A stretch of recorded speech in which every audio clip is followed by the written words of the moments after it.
bom dia, boa noite, boa tarde, não interessa a ordem dos fatores, o importante é que é boa. É boa, é boa, porque a pessoa que veio hoje também é boa, né, Michele? Nossa Senhora, já visitou a gente em outra oportunidade, agora volta com um novo livro maravilhoso. E eu quero dizer o meu nome, né? Meu nome é Michele Dil e aqui ao meu lado... Cristina Soares. O Sementes Podcast, né? Você que tá... Muito obrigado pelo seu carinho, pelo carinho da sua audiência, por dividir com a gente, né? O que você gosta, o que você não gosta. Então, dá seu like, se inscreva no canal Sementes Podcast no YouTube e também nas nossas redes sociais, no Instagram, @Sementes Podcast. Sim, e a gente tem que agradecer algumas pessoas, né, Michele? Claro! A gente vai agradecer quem, Michele? Estúdio 202, que arruma nosso hair. Deixa o nosso hair dessa cor acobreada. Não é? O meu cortou, fez um babado para ele ficar melhor. Vou até colocar ele aqui para ele ficar maior aqui, entendeu? E 202 lá no Shopping Goiabeiras, Ivan Diniz no cabelo e Daniela Bina Makeup. Já agende seu horário, já resolva a sua parada e fique maravilhosa ou maravilhoso, né? Sim. Então vai lá no Shopping Goiabeiras, no último andar do lado da Bodytech. Já fiz até uma propaganda da Bodytech, né? Já podia ajudou, faturar, né? já ajudei, né, gente? Podia patrocinar a gente também, né, Michele? né, gente? Tá? E o estúdio? E o estúdio, gente, Cast do Bom. Vai lá nas redes sociais, @castdobom.mt e fique à vontade para poder fazer o seu sonho se tornar realidade. Não é? Exatamente. Lugar maravilhoso, né, Michele? Lugar maravilhoso, com um cenário lindo, aconchegante, não é? Tudo de bom. Agora vamos para o nosso entrevistado. Você já visitou a gente, né? Luiz Renato, chiquérrimo. Sim, parodiando você, bom dia, boa tarde, boa noite, independente do horário que vocês estiverem assistindo. Já é a segunda vez que venho aqui. Você gostou da primeira? Gostei, foi divertida. Foi, no mínimo divertida. O Renato, já vou deixar claro para vocês, gente, que o Renato é uma pessoa que tem que vir umas 30 vezes aqui. Com certeza, tem uma que pessoa tem história, né, bicho? Que tem histórias para contar, que já fez coisa e faz. Essa pessoa é Luiz Renato, né? Então, assim, aí como a gente teve um momento, Renato, que a Michele tomou uma pergunta que é minha, então eu já vou tomar a pergunta que é Por favor, vai lá. Porque a gente começa com a pergunta filosófica, sabe? A pergunta filosófica é: quem é você? Quem é Luiz Renato? Por Luiz Renato. Muito bem, essa talvez seja mais difícil, né? Primeiro porque quando a gente ouve o nome de uma pessoa, e que não é você, é um nome qualquer. Mas o seu nome, quer dizer, é um chamamento, é uma invocação. E aí a gente para pensar, porque a gente não é necessariamente aquilo que a gente gosta. A gente não é o que a gente gostaria de ser. A gente é o que a gente é. Exatamente. E esse ser o que se ele é mutante, porque nada está... Graças a Deus. Nada está pronto o tempo todo. Sim. Então, essa pergunta hoje soa diferente do que soaria há 2 ou 3 meses atrás. Eu sou uma pessoa que procura viver sempre o hoje, mas nunca abandonar as experiências cumulativas. Nós somos fruto de tudo aquilo que a gente fez e quis até os dias de hoje.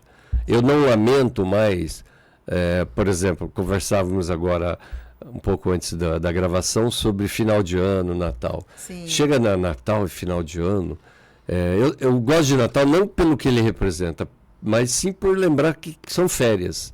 Né? E Natal é aquela hora que as pessoas fazem reflexões fraternas ou não, mas o balanço também do que foi o ano, o que deu para fazer, o que ficou para depois. E a gente joga tudo o resto para o ano que vem. Que nem a segunda-feira. Exatamente, ninguém começa um regime na sexta. Não. Entende? Não. Tudo é para segunda. Então já é quase tudo para o ano que vem. Mas eu sou essa pessoa que não sofre mais quando não cumpre as metas. Porque meta é uma coisa assim, não é o que a gente tem que atingir.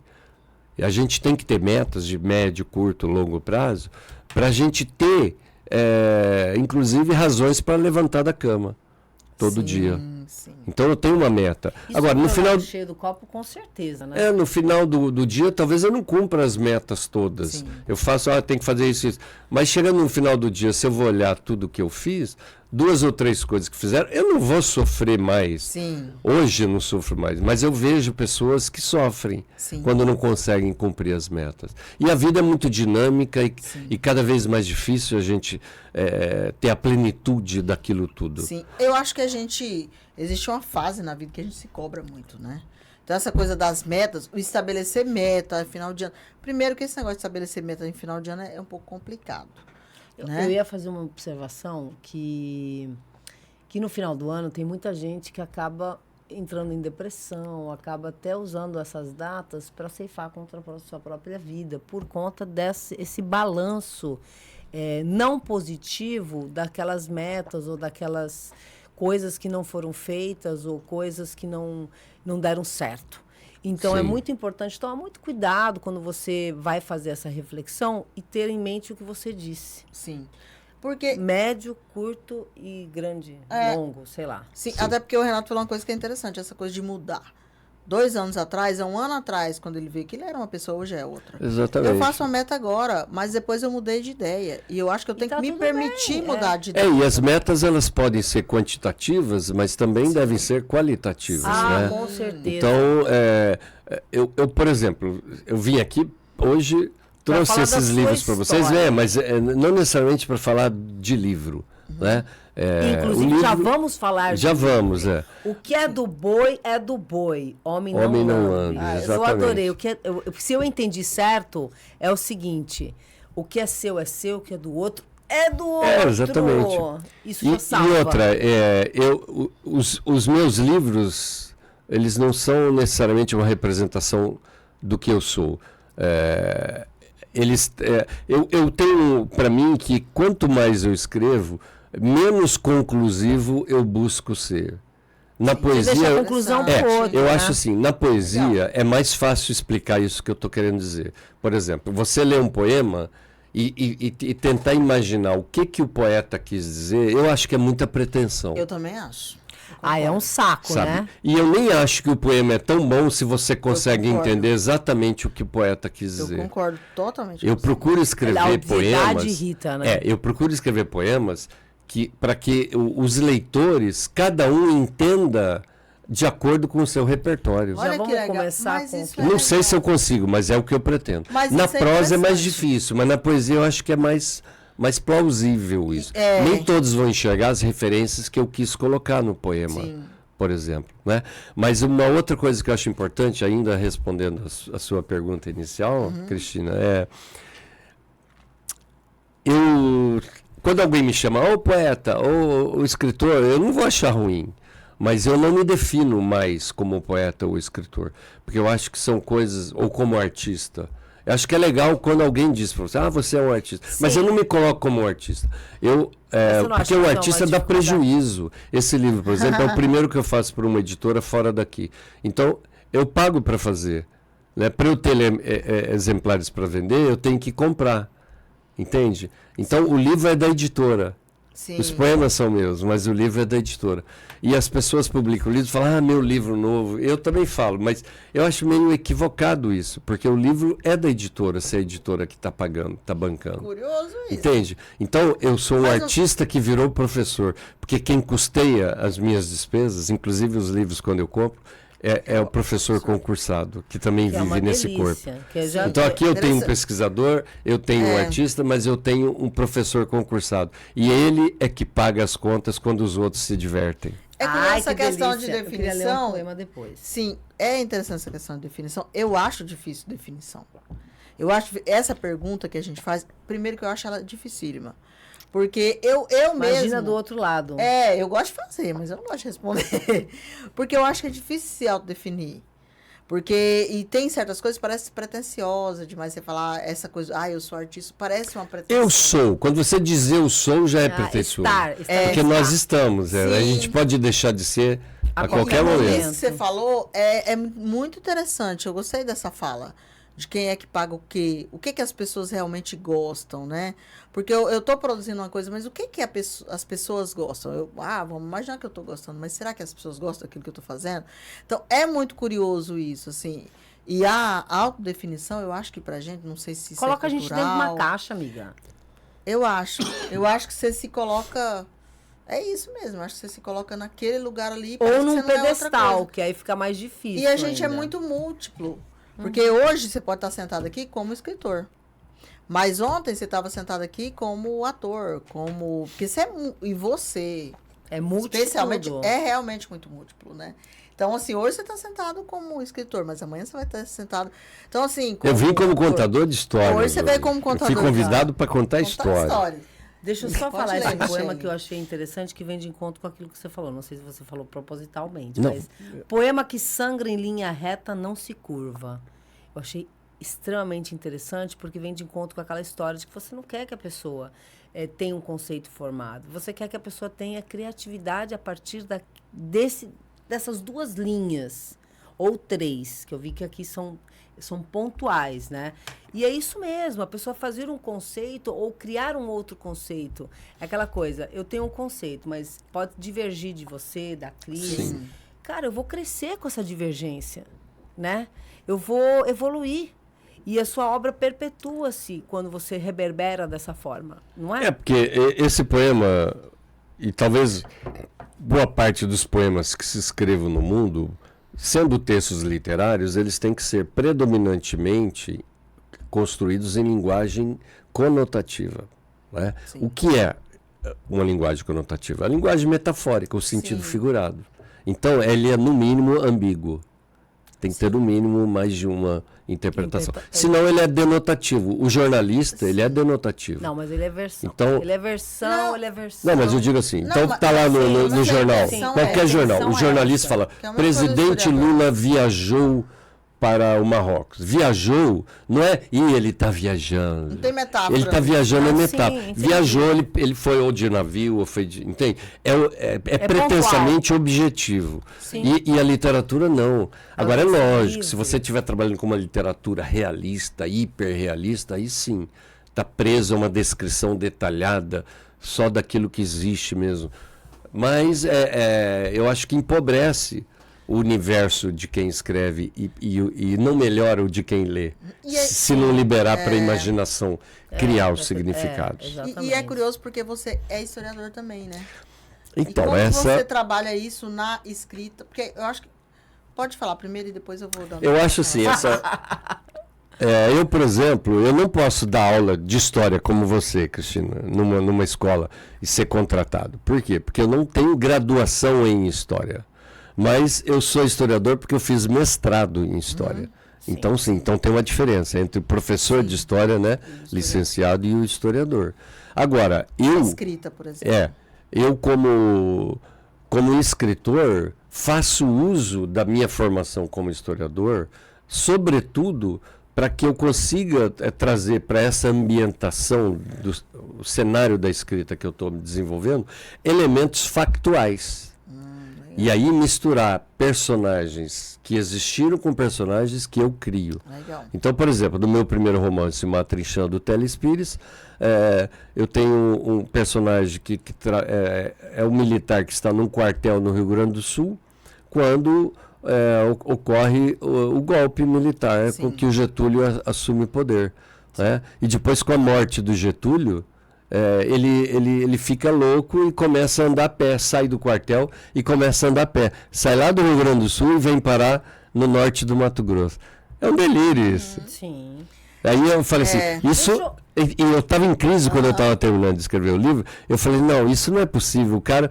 Eu achando que eu tinha que me prender à realidade. É muito surreal. Aí um dia eu estava andando em cima do viaduto da Avenida do CPA e vi um cara, tipo aquele Henry... Lembra? Sim. Arrastando uma cruz, isso há 30 anos atrás. Eu falei, não, isso é verdade, ainda existe esse tipo de coisa. E o cara, conforme ele ia andando, ele ia acreditando que ele era a reencarnação do monge João Maria da Guerra do Contestado. Então, ou seja, se eu não tivesse esse interesse pela história do Brasil, estudar o movimento das correntes migratórias, os sulistas que vieram para o Mato Grosso ao longo da ditadura militar, eu não teria feito o trabalho ficcional. Então, literatura e história, para mim, são duas faces da mesma moeda. E para a história também é essa visão, porque assim, a narrativa, o próprio tem uma questão, toda a discussão na história, porque a história, por muito tempo, ela era muito chata, assim, ela era objetiva demais. A narrativa era essa coisa da escrita foi sendo cobrado. Tanto tem o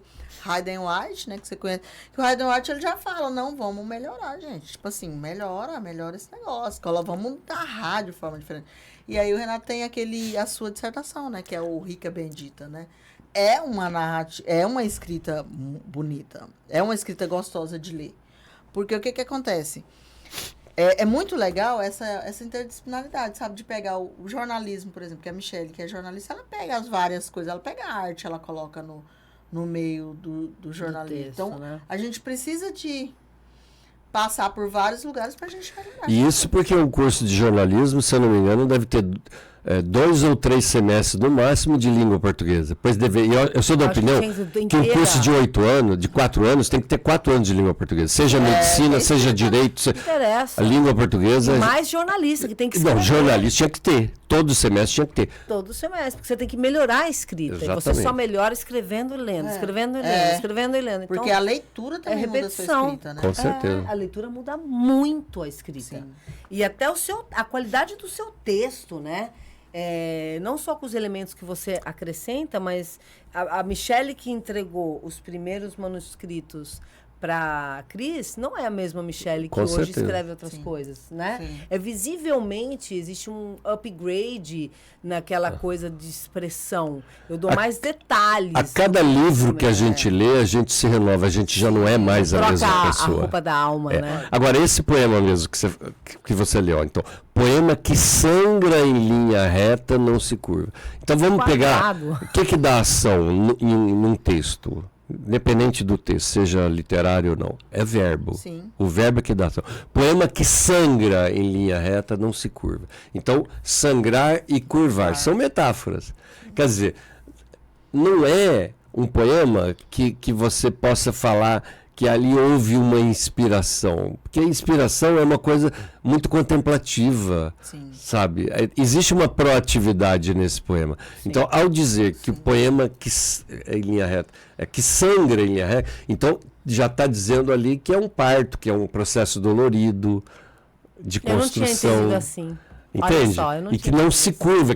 O não se curvar é muito emblemático. Eu não vou me curvar a tudo que você me pedir. Sim. Então, né, é sair da reta, é pegar um desvio. Pode significar muita coisa. E cada um vai compreender conforme o seu dia. Se está bem, se está com problema no trabalho. Não, por isso que eu tenho problema sério com mensagens de WhatsApp. Eu não gosto. Todo mundo tem problema sério. Eu prefiro mandar áudio. Porque eu sei que, dependendo de como você falar, e eu sou bem... Brigas homéricas ocorrem por mensagem de WhatsApp. Ponto errado, vírgula errado ou expressão. Briga de casal, pai e filho, professor e aluno. Complicado. É problema. Complicado. São todos haikais? Então, aí é outro problema, né? O que é haikai? Tem muita gente publicando haikai. Entende? Primeiro que é uma filosofia, é um tipo de escrita que é oriental, do Japão, e no Japão o alfabeto japonês, chinês, coreano, tudo, não é com palavras e letras, é com ideogramas, com sinais. Então, é difícil a gente pensar assim. O haikai, como foi convencionado no Brasil, 3 versos de uma única estrofe, com uma metrificação definida. Eu não me arrisco, eu faço poemas curtos. São poemas curtos. Eu chamo de poemas curtos, é diferente. Legal. E agora, eu aprendi muito sobre haikai lendo Paulo Leminski, que estudou os japoneses, o Basho, que era um poeta japonês peregrino que atravessou o Japão a pé no século XV, e eu acho muito emblemático o Leminski traduzindo isso. Eu lembro até hoje, eu li isso em 1980, 81. Não quero saber de idade, até coceira na cabeça. E aí o Leminski fala assim que o Basho, ele contando a história do Basho, ele estava andando a pé pelos morros japoneses, de repente ele olhou uma montanha maravilhosa, que não é o Monte Fuji, porque a gente conhece o Monte Fuji como se fosse... apenas, resume. E era o Matsushima. E diz que ele ficou tão extasiado diante daquela formosura que ele não tinha palavras. E aí o Leminski traduz o que o Basho supostamente falou. Diz que ele olhava para o morro e falava assim, Matsushima, Matsushima, Matsushima, Matsushima. Pronto, já é um haikai. Quer dizer, admirado diante de tanto formosura. Não tem palavras que definem uma coisa que seja muito bela. Que legal! E a poesia, eu acho que ela tem esse poder de síntese, né? De colocar com poucas palavras, aquilo que um romancista usaria demora páginas e páginas. Né? Eu digo assim para os meus alunos, por exemplo, vamos pegar um tema, o amor. Como o poeta definiria o amor? O amor é uma chama que incendeia o meu peito, rasgando as entranhas do prazer. É uma metáfora que coisa curta. mais linda, gente. O historiador precisaria de 300 páginas para falar do amor. Sim, partindo do amor, de Adão e Eva, pegando uma historiografia cristã, né, até chegar nos dias de hoje. E o filósofo? O filósofo gastaria 1.500 páginas. O que é o amor? Né? Vamos os vários tipos de amor. O amor de pai, de mãe, o amor a Deus. Ele vai embora, né? Entende? Então, o poeta ele tem o poder de síntese. Para que gastar tantas folhas, tantas páginas, tanto tempo das pessoas, se você pode, com poucas palavras, dizer alguma coisa? Você acha que Brasil, que é o país que a gente mora, você acha que o brasileiro, ele consegue compreender o poema? Eu acho que pode ser que sim, porque nós temos poemas de vários tipos também, né? Eu acho que hoje a força dos slams, sim, que explodiram em todo o mundo, os festivais, já tem um tipo de literatura mais afeita à realidade da periferia. Veja o problema agora, né? Essa pesquisa do IBGE, que diz que em Cuiabá tem 47 favelas e colocam bairros inteiros como favela. Gente, Pedra 90 é uma favela. Tijucal eu acredito que tenha pedaços do Pedra 90 que não tem isso. Tijucal, Pedregal, que está incrustado. Pois no centro. Olha o problema que deu a indústria imobiliária. Já não gostou disso. Não, mas, cara, desvalorizou. Realmente, eu acho que inferioriza. Eu acho que você pode falar que existem uma compreensão equivocada do que vem a ser favela. Mas eu já não acredito mais em instituto de pesquisa, gente. Instituto de pesquisa mas então, aí você pega a força do rap. Brasília era a capital do rock na época do Legião Urbana e tudo. Depois virou do rap. Por quê? É a explosão da cidades satélites, né? Que não aceitam ser chamadas de cidade satélite. Veja se quem mora em Várzea Grande aceita chamar de cidade dormitório. Já não é mais todo mundo que mora na Várzea Grande que vem trabalhar em Cuiabá. Sim. Mas tem muita gente. Mas, por outro lado, tem gente de Cuiabá que vai trabalhar em Várzea Grande também. Sim. Então, são conceitos assim, urbanos que são discriminatórios, não contribuem para uma unidade, né? Sim. E eu acho que na literatura também, dizer que pobre não gosta de teatro, não tem dinheiro para ir ao teatro. Experimente fazer de graça no bairro dele, para ver se ele não gosta. Porque é tirado da pessoa essa possibilidade de assistir o teatro. Exatamente. Uma pessoa de baixa renda pode ser elegante. Às vezes está com vestido caríssimo e é brega, e a mulher com vestido de R$70 está bem vestida. Exatamente. Entende? Então não é o dinheiro que determina. Não, é o bom gosto. O bom gosto, ele... Deixa eu fazer uma pergunta antes que você continue aí, porque para mim não tem início nem fim, né? Virou tudo uma coisa já virou um negócio, também não tem. Mas eu quero fazer um resgate de uma pergunta que a Cris sempre faz e como ela começou. E eu acho que seria muito interessante, porque já estamos quase na metade do nosso tempo. Gente, tá passando rápido. Passa muito rápido, cara. Que ódio. Mas não tem jeito. O Jota mata a gente. Se a gente ultrapassar. Mas quem era o Renato quando era criança? Onde nasceu, de onde veio? Bom, eu sou o segundo filho de 3, né? O do meio. Já tem tudo para ser problemático. Já. Sempre é assim, né? Porque não é nem uma é do meio. Também é complicado. E é interessante que eu lembro de histórias desde a minha infância. Quando a gente vai falar de leitura, de escrita, de influência, eu já lembro disso. Porque desde criança que meus pais gostavam de ler. Mesmo a gente tendo muita dificuldade e tudo. Minha mãe fez madureza ginasial, né? Depois fez técnico em contabilidade, foi fazer letras. Então, eu lembro que com 5, 6 anos de idade, às vezes meu pai pegava na minha mão, ou ia eu e meu irmão, para banca de revista. Domingo, uma coisa que essa geração de hoje já não conhece, banca de revista. Não tem banca, tem uma banca, acho que em todo Cuiabá. Entende? E comprava um jornal para ele, uma revista para minha mãe e comprava gibis para nós. Nós temos em casa algo em torno de uns 1.500 gibis. Que legal. Eu tenho mais de 100. Próxima vez que eu vier, vai trazer. Eu vou trazer. Gente, eu tenho mais de 100 com a minha letrinha. de 6 anos, 7, 8, 9, até 12 anos. Gibis com nomes. Anotações. Entende? Nomes. Então, eu digo assim, como professor, que a escola é a segunda chance para formar leitor.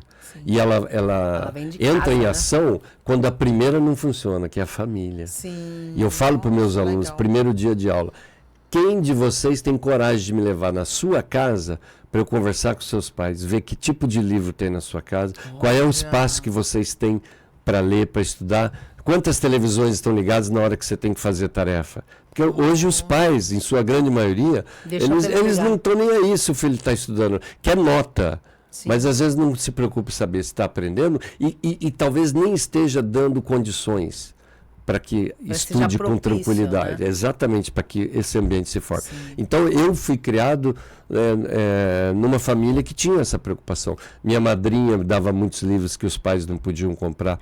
E eu lembro, assim, que, para vocês terem uma ideia, ó, eu com 6 anos de idade, eu pegava uma reta lá em Maringá e ia direto para a escola, com 6 anos de idade. Eita. Quem tem coragem de largar um filho hoje de 12 anos para sair sozinho? Não. Maringá, o tempo é outro. Maringá, é claro que o tempo é outro. Mas eu ia reto ali pelo Parque do Ingá, né? Na época não tinha o Parque do Ingá, era só um bosque, né? E um dia, tudo é história, né? Um dia eu estava indo assim, meu apelido familiar é Neco. Né? Mas meu nome é Luiz Renato, não é Manuel. Neco é Maneco, né? Pois é. É porque minha mãe me achava muito bonito, falava boneco, e meu irmão não sabia falar boneco, falava neco. Aí pegou. Aí um dia eu estava indo para a escola e do alto assim de umas árvores eu vi barulho. Neco, Neco. Eita, caramba. Olhei, não vi nada. Neco, fui para a escola. Quando eu voltei na hora do almoço, minha mãe falou, papagaio sumiu. Eu falei, eu sei onde ele está. Eita! Minha mãe, mas como não, eu ouvi ele me chamar. Não, minha mãe não acreditava. Eu peguei minha mãe largou as panelas lá e falei, não, vou te levar lá. Levamos um monte de árvore igual, mais ou menos onde eu achava que era, e ficamos um tempo. Depois, dali a pouco, o papagaio veio e desceu na mão da minha mãe. Eita! Então, às vezes, a gente não ouve a criança, né? É. A criança está falando uma coisa e fala, não, você está imaginando. Para, mentira. Não, o pior não foi isso. Nossa, eu vou contar uma Então, eu fui uma criança criada no universo mágico. Minha avó materna, que só tinha 4º ano primário, mas aprendeu latim na igreja, com os hinos. Olha. Né? Minha avó era uma contadora de causa. Ai, que bonito. Né? legal. E a minha avó paterna gostava de poesia. Então, isso foi natural. Que legal. O ambiente de leitura na minha casa. Entende? Eu tive uma infância feliz, apesar das dificuldades. Tinha dia que eu comia pão com banana e eu achava gostoso aquilo, uma invenção. Mas é porque não tinha nada para pôr dentro do pão. Entendi. Pão com banha de porco. Minha avó cozinhava com banha, porque não tinha manteiga. Manteiga era coisa de gente rica. Sim. Então, não tive uma infância Até miserável. hoje, né, amigo? Porque é caríssimo. Não tive uma infância miserável, né? Não pode. estou me vitimizando Sim, aqui. Mas teve as vacas gordas, vacas magras, normal. Mas aquela morava coisa... em casa de madeira, no frio, a gente sentia o frio entrando. Mas foi uma infância feliz. Mas é muito gostoso isso, e é muito importante falar isso, Renato, porque às vezes a pessoa vê o lugar que você chega, vê essas coisas, e ela não imagina que teve um processo. Acho que você já nasceu ali, daquele jeito. Você não nasceu num carro, você não nasceu com a sua profissão. Para você chegar nisso... Você construiu, né? Exatamente. É construído. Eu acho que não é vitimizar de maneira nenhuma, mas a gente tem que contar a nossa história. Porque a história, ela inspira. Porque quando você conta, quando você fala, não, era o pão com a banha de porco, e a pessoa E era gostoso, hein? Era gostoso. E era uma delícia. A gente divertia. Ué? Levava farofa para a escola e isso viajando, a gente viajava de fusquinha no Paraná, gostoso. com frango com farofa. Né? Parava na sombra para comer um frango. Porque aí essa coisa assim, quem pega adolescente de hoje, que tem tantas coisas, tem tanto recurso e não valoriza. Os nossos filhos às vezes reclamam de não tem isso, não tem. Mas você sabe uma coisa Não que você falou que me fez lembrar de uma situação que a minha filha passou? A professora dela um dia, a menina foi afastada, né? Obviamente, porque eu fiquei louca. Como é que uma pessoa pode fazer isso que ela fez? Minha filha foi falar não sei o quê. Você não sabe de nada. Ela chegou em casa, mãe, a professora falou que eu não sei de nada. Falei, como assim? Você está aprendendo. E você sabe um monte de outras coisas. E a gente nunca sabe de nada. Coisas que a gente não sabe, as crianças sabem. Pois é, e a gente aprende com elas. A gente aprende com todo mundo. Sim, mas porque assim, eu tô falando das crianças porque a gente infelizmente vive tem numa sociedade que tem essa coisa de criança criança ser ouvida, né? foda-se a criança, né? As pessoas... Mas é verdade, porque assim, eu vejo que eu crio minha filha pro mundo, mas ela não é todo mundo. Sim, então, eu não pego ela e deposito numa escola, achando que a escola, embora a escola dela é maravilhosa, eu tive uma peregrinação Porque até não foi achar. nessa escola atual, foi em outra, né? Foi em outra escola, não foi na atual, gente. Pelo amor de Deus, não é na atual. É na anterior que ela estava e a pessoa falou essa loucura para uma criança que tem 5 anos de idade, sabe? E que vai receber isso como? Se a idolatria, porque assim, pelo menos eu sempre tive adoração por professor, sabe? Porque é ele que ajuda a gente. E eu que mudei tanto, eu precisava muito do professor, entendeu? Para aprender a língua materna, para entender a idiosincrasia, para entender tudo como é que era. Então, eu observei muito, e aí eu acho que eu fui muito observadora. Sim. E eu queria eu queria me misturar, eu queria fazer parte daquele negócio. Então, por exemplo, eu falo português até que razoavelmente para quem... Ninguém fala que você é mexicana, né? Ninguém fala que eu sou mexicana, Que mas até eu devo 15 isso à anos não falava Aldina. português, né? A Aldina, que era minha professora de português. Eu fazia tudo que ela mandava. Eu lia porque ela mandava eu ler. Ouvia as coisas e falava, não, a pessoa falou daquele jeito, eu vou falar daquele jeito. Até que primeiro você copia para depois você criar. Sim. Você precisa se inspirar. Então, o que eu quero dizer é o seguinte, quais são as suas inspirações? Quem são... os seus ídolos? Só pergunta aparentemente fácil, tranquila. né? Mas... Olha, eu vou sempre puxar para a literatura porque é onde eu gosto mais e me sinto mais à vontade. Mas eu sempre digo assim, quando me perguntam quais são os livros que você mais gosta. Aí depende, né? Desse ano, desse mês. Né? Não, desse ano. Porque veja bem, eu considero os livros mais importantes da minha vida, não necessariamente os que eu mais gosto. Mas são aqueles que me fizeram, aqueles que me formaram como leitor. Que legal. Entende? E já faz tempo, mas eu gosto de citar sempre os três. Então vamos lá. Primeiro, O Crime do Padre Amaro, do Eça de Queiroz. Não porque ele mostra que a igreja católica é podre, não. Mas porque ele mostra que a podridão existe em todo lugar. Nossa, exatamente. legal. Então, O Crime do Padre Amaro é espetacular. Né? O segundo, O Retrato de Dorian Gray, do Oscar Wilde. Porque ali é aquela metáfora. Eu gosto tem da um Revolução quadro. dos Bichos. Sim, é fantástico também. Né? A pessoa olha todo dia um quadro na parede. Não é ela que envelhece, é o quadro. Nossa, é forte, né? É uma metáfora. Você pode forte pensar isso. no espelho, entende? Você pode pensar em um monte de coisa. E um que é brasileiro, que é o Zero, do Inácio de Loyola Brandão, que é considerado um romance-reportagem. Por quê? Depois que ele publicou esse livro, a crítica não sabia o que dizer, aí inventaram o romance-reportagem. Ele foi publicado em 1975, no auge do governo Médici, não, já era Geisel, eu acho. Quem que é o autor mesmo? Inácio de Loyola Brandão. E é interessante o Loyola, quando conta como ele escreveu esse livro. Ele disse que durante 2 anos ele saía diariamente em São Paulo e pegava tudo que é papelzinho na rua. Então você vê de repente um papel de varejo de uma loja, um papel de uma mulher que lia à mão, tudo. E chegava em casa, cartão postal, papel que ele achava no chão e punha numa pasta. Depois de 2 anos, aquela pasta estava cheia, daí ele falou, está na hora de começar a escrever. E começou a espalhar ali, começou... Então é fragmentário, mas mostra como o Brasil foi fragmentário durante a ditadura militar.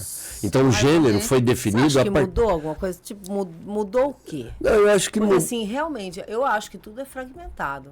Todo mundo tem uma caixinha. Mas então, a ideia de tempo... A bipolaridade cada mês mais é acentuada, essa assimetria política, cultural, eu acho que mudou, Michele, mas as mudanças, elas não são vistas a olho nu.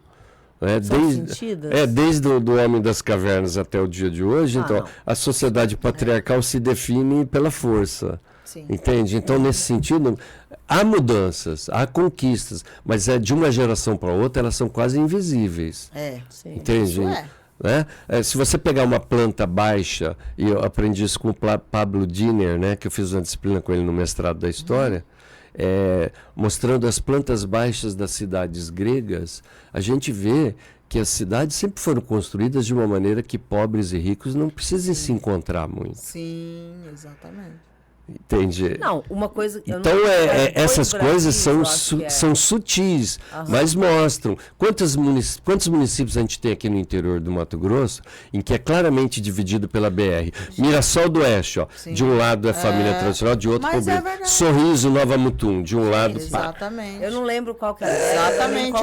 Nesse sentido não mudou muito. Com esse propósito. É lógico. Pois é, gente. Pobre, morar longe. Total, sou de Mirassol. Um dos problemas sérios do Minha Casa Minha Vida, nos primeiros. Onde que bota longe, aí não tem um mercado, uma padaria perto, nem nada. Depois de um tempo passa a ter. Mas no início você já vai de ônibus, tem poucos ônibus, tem que passar no mercado, levar um monte de sacola, ônibus lotado para chegar em casa. Ah, esqueci um fósforo. Sim. E aí não tem lugar para comprar. Sim. Então, quer dizer, nunca foi para todos.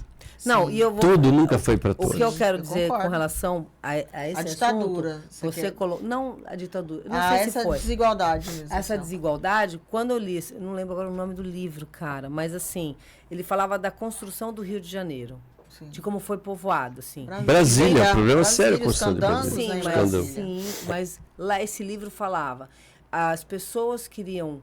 Se não tinham como fazer, então mandaram para o morro. Ah, sim, Você entendeu? Aí depois elas se arrependeram, porque a melhor vista era no morro, né? E aí virou outras comunidades, eu gosto de falar comunidades, não favelas. Porque aquilo lá até gente de fora vem estudar como é que o cara construiu, vive toda a seu ambiente, essa contextualização. E eu lembro que eu fiquei muito impressionada. Falei, gente, mas é verdade, faz sentido. Faz sentido, né? E a literatura pode te ajudar nisso. Sim, claro. Se você ler o Cortiço do Aloysio Azevedo, o Cortiço do Aloysio Azevedo e Quincas Borba do Machado e Esaú e Jacó do Machado de Assis são dois romances que anunciam a proclamação da República, que comemoramos, entre aspas, ontem, né? Então, acontece exatamente no momento da proclamação. Sim. E aí, a partir do momento em que, lá em 1888, a canetada da Princesa Isabel, né, acabou com a escravidão no papel, uma coisa é acabar no papel, outra coisa é a cultura. Está aí o movimento 6x1 agora. Sim. Mostrando que nem tudo muda rapidamente. É uma Aí você faz essa leitura, você começa a perceber que aquele monte de pessoas que foram considerados ex-escravos e os caras falaram, pode ir embora. Muitos saíam, a maioria a pé, descalço, não tinha nem calçado, ou com roupa rasgada, e aí chegava no Rio de Janeiro, ia morar de qualquer jeito. Aí ia para onde? Ia para as encostas. Sim. Né? Não havia aquele movimento. Aí começaram a ocupar o território, aí formaram os cortiços. Quando a Luiz Azevedo escreveu o Cortiço, publicado em 1890, ele visitou mais de 500 cortiços do Rio de Janeiro. Olha a importância da pesquisa histórica. Mais de 500. Para poder escrever com a qualidade que ele escreveu. Tem muita qualidade, Cortiço. Entende? E ali a gente vê a briga do cabeça de gato com o outro. Né? É a mesma coisa que falar de briga de gangues hoje em dia. É a mesma coisa, não mudou. Sim. Entende? E aí você vai chegar nos Sertões do Euclides da Cunha. Que antes de existir Paulo Coelho, era o autor mais conhecido do Brasil, até mais do que Jorge Amado na Europa. Porque Jorge Amado é conhecido na Europa pela força do aparelho dos partidos comunistas europeus. Né? Sim. Mas os Sertões do Euclides é uma mistura de sociologia com literatura. Entende? E descrevendo as batalhas lá contra a turma do Antônio Conselheiro, né? Ele claramente nos lembra que tinha uma plantinha nos morros ao redor da região que eram conhecidas vulgarmente como favela. Sim. Agora, quando há transposição do... Muito legal essa quando há transposição do termo favela por intermédio do sucesso da obra do Euclides da Cunha para formação de comunidades de qualquer jeito nas grandes cidades, sobretudo no Rio de Janeiro, porque era a capital da República naquela época e tudo. Então a gente vê que deixou de ser um termo vulgar da botânica para entrar no vocabulário da sociologia. Então o que é a favela? É uma erva daninha na sociedade. A favela, plantinha lá é uma erva daninha. Não produz, então, não faz. metaforicamente, quem usou conscientemente. Sim. Então, isso aqui... Aí, quando se podre, vê né? o termo comunidade, é para aliviar um pouco.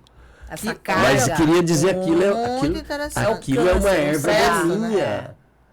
E aqui em Cuiabá que já tem essa febre. Vamos botar uns drones aí para visitar os condomínios chique e ver as ervas daninhas que tem ao redor. É a política de higienização. Sim, Né? sim. Quando determinado candidato a prefeito sugeriu, visitando regiões centrais da cidade, que daria passagens para as pessoas que moram na rua aqui para outras cidades, é porque não quer resolver o problema.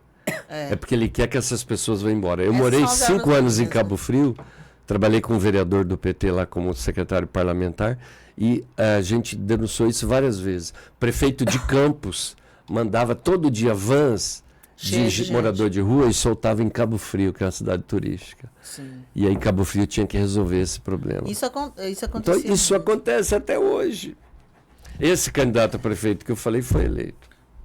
Então, Não sei complicado. o que ele vai fazer. A gente quer sobreviver, mas né? Tem vários prefeitos que foram eleitos, né? Que a gente realmente quer acreditar que vai dar tudo certo. Porque uma A gente vez que- torce para dar então, certo. Pois é. Porque nós queremos o bem de discussão, todas o as cidades. Pois é, o embate, a gente pode ter divergências políticas, né? E eu acho que isso é muito saudável. Porém, a gente faz a discussão quando está no processo eleitoral. Uma vez que a pessoa ganhou, a gente tem que torcer pelo melhor. Cobrar, né? E a gente tem que cobrar, cobrar e não como deixar cidadão, de né? cobrar. Sem Exatamente. Como dúvida. cidadão, a gente tem que cobrar. Isso, de uma forma geral, acho que a gente, enquanto brasileiro, enquanto professor, eu falo isso para os alunos. Agora... Nosso papel não é de ser fã de ninguém. De ninguém, nem de A, nem Não de tem B. um político O de nosso estimação, papel, né? enquanto cidadão, é cobrar. Porque assim, que bom, não, que bom, não. A gente tem que cobrar, porque tem várias coisas que foram colocadas na campanha. Quem ganha está lá para isso, né? pra É para isso. trabalhar. Para ser cobrado. E aí, só mudando um pouco de assunto, Renato, nos fala do Cachemir. Cachemir, eu assim, você vai ver, Michele, você já conhece, Já. mas aqui em É Cuiabá... uma banda foda. Não, você conhece o que o Renato aprontou no Cachemir. Tem algumas histórias que eu ouvi de bastidores do que o Renato aprontou no Cachemir. Conta um pouco desse seu movimento no Cachemir, Renato. Se você ouviu de bastidor, talvez sejam incontáveis, né? Talvez seja incontável. Incontáveis, né? Mas Fogo na bomba! Fogo na bomba. o Cachemir, ele, no início, porque tem gente que viu, o interessante, tem gente que hoje é público do Cachemir, ouve os CDs, ouve as músicas, mas já são filhos e até netos de amigos que assistiram a gente, né? Legal. Porque tem gente que lembra do Cachemir da virada do milênio, porque era uma fase mais alegre, que tinha inclusive algumas meninas, né? Porque o Cachemir da primeira geração, 84 até 87, eram só homens. Sim. Nós éramos em 6 homens. Variava até 8, mas fixos, né? Eram 6 ou 7. E depois que entraram as meninas, a Ana Amélia, a Rose e a Fernanda Marimon.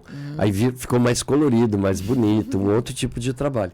Mas essa primeira fase do início, primeira metade dos anos 80, realmente nós não tínhamos limites. Nós não tínhamos limites. Nós fizemos shows em Guiratinga, em Barra do Garças, né?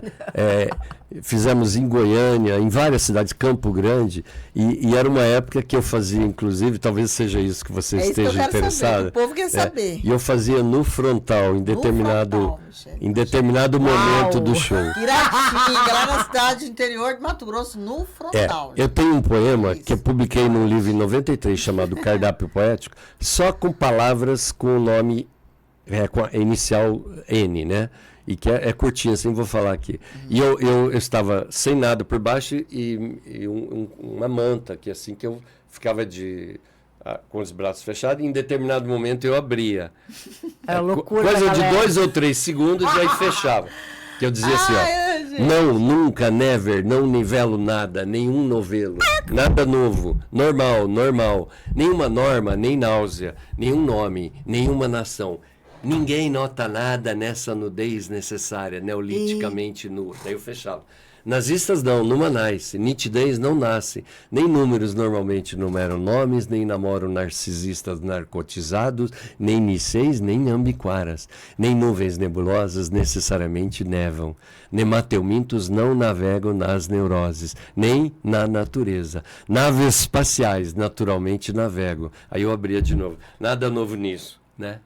Eita, caramba! Gente, então esse era um momento interessante do show, mas Cachemir dá um programa para cada um, né? Você chamar aqui. Chamar o Eduardo Ferreira, chamar o André Balbino, chamar a Maurino, que está na Bahia agora, o Capilé, que está em São Paulo, o Paulé, que está em Goiânia. Eu acho também que tem que a Ana Amélia, Fernando Marimon, que é da Chapada, a Rose está por aí.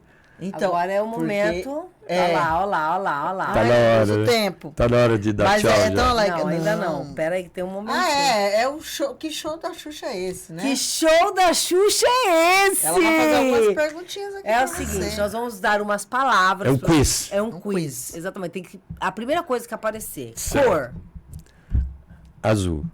Signo. Touro. Preconceito. Ignorância. Conceito. Amor. Talento. Inato. Amor.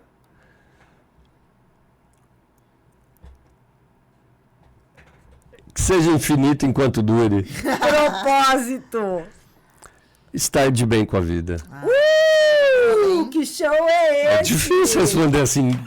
Você viu que eu tive que pensar algo. É um desafiozinho. Vir na mente a primeira palavra. Difícil, porque a gente tem que pensar.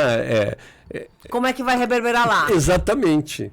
Né? Você imagina, se seu filho, sua filha assistindo isso, seu companheiro, sua companheira de jornada, os amigos. Né? Uma palavra que pode ser interpretada de... Nem me fala. Né? Hoje eu fiz um negócio, eu peguei na pessoa, a pessoa já achou que era com ele. Não. Pois é, tá vendo? O corporal, o não verbal, reafirmando uma outra coisa. E eu fiquei super sem graça, porque eu não tinha falado. Depois eu ouvi, eu entendi a sua fala. Eu achei que você estava falando de outra coisa. Não, ela estava explicando. Não tem nada a ver com você. Aí depois eu entendi que era daquele gesto. Mas a gente nem percebe, né? A gente sabe muito pouco da vida, além daquilo que a gente está interessado. Por exemplo, muito bem. Agora mesmo, Nossa, eu não sabia que você era de origem mexicana, né? Então, tem muita gente que nunca foi ao México, eu nunca fui ao México. A referência que eu tenho é Zapata e Frida Kahlo, né? E aí tem gente que acha que todos os mexicanos querem ir para os Estados Unidos, por exemplo. De águas espaldas, ou espaldas mojadas. Entendi. Tipo, pelo riozinho, entendeu? E aí a gente passa a ter o que o Cazuza chamava essas mini certezas, como se fosse... Sim. Né? Certeza universal. Né? Uma coisa universal. Você quer fazer as perguntinhas aqui pra gente finalizar, amiga? Ela já falou essa ela já falou. Exatamente. São dicas que você vai deixar. Algumas você já deixou, né? Mas uma dica de filme. Eu assisti esses dias pela metade da Netflix, eu preciso terminar de assistir, que é o Pedro Páramo, e eu preciso voltar, por falar em México, né? Que é a grande obra do Juan Rulfo, que desencadeou todo o realismo mágico latino-americano. Gabriel Garcia Marques, Carlos Fuentes, Roa Bastos. Qual é o nome do filme? Pedro Páramo, é o nome do romance do Juan Rulfo. Eu vou assistir. E eu estou recomendando mesmo sem eu ter terminado de assistir. Eu vou assistir. Eu preciso terminar de ver, porque eu não tenho Netflix em casa exatamente para ler. Mas quando eu estou na casa da minha namorada, aí eu assisto lá alguma coisa. Mas em casa eu não quero saber de Netflix, ficar maratonando série. Eu não dou conta. E você entra numa coisa que eu acho... Não, daí você não para. Eu sei que é bom, mas eu quero ler, eu prefiro o livro, papel. Mas e a gente... Vicia. Também a própria Netflix tem muita coisa ruim. A gente passa muito tempo procurando e não... Não, e você vê atores bons fazendo roteiros ruins. Só por fazer. Vamos lá. Outra coisa, dica de série. Série? Então, eu não sei dizer, eu não assisto. Então, deixa uma dica de livro para quem está nos assistindo. Eu falei dos livros que me formaram como leitor, eu vou falar então alguns que eu considero muito bons. O negócio alguns, porque como eu não vou dar de série, né? uns 2 ou 3 de autores contemporâneos, porque eu acho muito importante a gente ler literatura contemporânea. Os clássicos são bons, né, ajudam a formar, mas os contemporâneos, você enxerga os clássicos neles, porque a gente incorpora algumas coisas, né? Então, esse vencedor do Prêmio São Paulo de Literatura, categoria estreante, romance de estreia, da Luciane Aparecida, é fantástico. Mata Doce. É um livro extraordinário. Que legal. Leiam, porque vale muito a pena. O Itamar Vieira Júnior já nem vale mais a pena indicar, porque vale. Já é maravilhoso, né? Vale. Eu li os 3 dele, gosto dos 3, Torturado, Salvar o Fogo e também esse de contos que foi reescrito, até esqueci o nome agora. Mas tem alguns autores mais... Porque eu gosto de muitos, e sobretudo mulheres, eu leio muito mulheres, mas tem um autor que me assombra. Nem todos que eu gosto me assombram, mas esse me assombra pela qualidade e profundidade. É quase que recuperando o vigor que o Ricardo Guilherme Dick tinha. Olha. Que é um cuiabano que mora em São Paulo. Joca Reiners Terron. Sério? Joca Terron. Que legal. Pelo menos 2 eu acho geniais. Um é A Morte e o Meteoro, que eu acho que complementa muito o que o Davi Copenaua traz no Queda do Céu. Queda do Céu é uma metáfora do capitalismo, né? Está destruindo a Amazônia. E o Alma e o Meteoro, o Joca Terron problematiza numa tribo amazônica essa espécie de fim do mundo. Por isso que o Krenak vem com essa coisa, ideias para adiar o fim do mundo. Que legal. Porque o fim do mundo vai começar pela natureza, né? A ação predatória do homem. Então o Joca Terron, eu acho que para mim hoje não tem comparação. Nascido em Cuiabá. Que legal. Então, mora em São Paulo. Muito legal você falar isso, porque assim, o que tem de escritor local maravilhoso. Foda, né? Tem. E a gente fica lá vendo coisa que nem brasileiro, aquele nosso complexo vira-lata, né? Sim. Então é muito legal também você citar uma pessoa daqui, de Cuiabá. Eu leio basicamente literatura brasileira. Quando eu estou lendo um estrangeiro, é porque eu já tinha o livro ou porque eu ganhei. Dificilmente eu compro um livro estrangeiro, ou está em liquidação. Porque eu priorizo de 8 anos para cá, minha leitura é quase que só literatura contemporânea. Olha que legal. E 70% mulheres. Isso é incentivar a nossa cultura, a nossa produção literária. Agora, importante. Uma coisa que eu acho importante deixar aqui, ainda que seja nos instantes finais, é que eu não acho que as pessoas têm que ler autor mato-grossense só porque é mato-grossense. Não. É bom, né? Porque o importante é o substantivo, é literatura. Se é brasileira, se é infanto-juvenil, esse entra em segundo plano. Sim. Porque tem excelentes autores e livros produzidos aqui por gente daqui. Sim. Mas não dá para dizer que tudo que se publica aqui tem boa qualidade, como nem tudo que vem de fora tem boa qualidade. Isso é geral, mas a peneira a gente tem, mas nós temos muitos contistas, romancistas, poetas de qualidade aqui. E cada o leitor tem que aprender a separar o joio do trigo. Eu concordo. Porque a questão é o preconceito que as pessoas têm com relação àquilo que está sendo produzido. Que é local, aqui. né? Exatamente. Porque é aquela coisa, o santo de casa não faz milagre. Isso. Então, essa mentalidade, você perde um Ricardo Nós temos muitos autores aqui que estão sendo conhecidos fora, sobretudo pelo PNLD. Plano Nacional do Livro Didático. Então, vários que já estão vendendo bastante. São pouco conhecidos aqui, mas no Brasil já estão vendendo 50, 80 mil exemplares dos seus livros. Porque eu vejo isso, assim, tem o Bruno Pinheiro, foi meu orientador no mestrado. Ele escreveu um livro que chama Baobá. Eu li. Gente, aquele livro é maravilhoso. É um livro para você usar ele na Acho que ele lançou um novo agora, né? Ele tá para ele lançou eu não o outro que ele lançou, que é o Fogo de Liberdade, ele não é sequência do Baobá. Que é incrível também. O Fogo de Liberdade é uma junção de vários artigos e ficou uma coisa extraordinária. E o Baobá o cara é um escritor incrível, acadêmico, e ele lança um livro de literatura que é muito gostoso. Surreal. Ele também e é legal para a sala de aula. Então, assim, a gente tem escritores muito bons aqui. Só que a gente, mais o complexo de vira-lata, faz a gente achar que o bom é só o que está fora. Né? Então, é isso. Acho que a gente fica com essa mensagem eu não quero também. ser chata, mas, assim, já acabou o nosso tempo. Gente, eu quero agradecer você por ter se disponibilizado novamente a semear na vida das pessoas, Né, meu povo? Tenho certeza que você aprendeu muito hoje, viu? Muito obrigada. Já estou aguardando o próximo convite. Claro, tem com que vir certeza. novamente. Não, tem que vir umas 30 vezes no ano. Né? É. Renata é muito maravilhosa. Então tá. É isso, um beijo, um queijo, até a próxima semana. Não deixe de curtir a gente nas redes sociais, de seguir a gente, de curtir, de dar like, de escrever sua opinião. Se você quiser participar também, mande o seu abraço lá, fale um pouco de você e a gente vai analisar se a disponibilidade, tá bom? Outra coisa, né, Michele? Vamos falar os nossos horários. A gente tá na TV também, no canal 27. No sábado, né, às 19 horas, é o inédito. Mas durante a semana a gente tem no domingo também às 16 horas. Na segunda, peraí, já vou te falar. Na segunda nós temos às 16. Na terça, 23h30. Na quarta, às 2 da tarde. Na sexta, às 23h30 novamente. Aí, como você disse, no sábado é inédito, né? Às 19 horas. E depois o domingo, às 16. Então, gente, não tem como você perder. Não tem, entendeu? gente. Não tem. E já mande para os amigos, já chama todo mundo. Sabe aquele domingo entediante? Chama todo mundo para assistir. Para de no canal assistir 27. enlatado, bicho. Para de assistir Exatamente. enlatado. Um E beijo, é isso, um gente. beijo até a semana que vem. Beijo, até a próxima.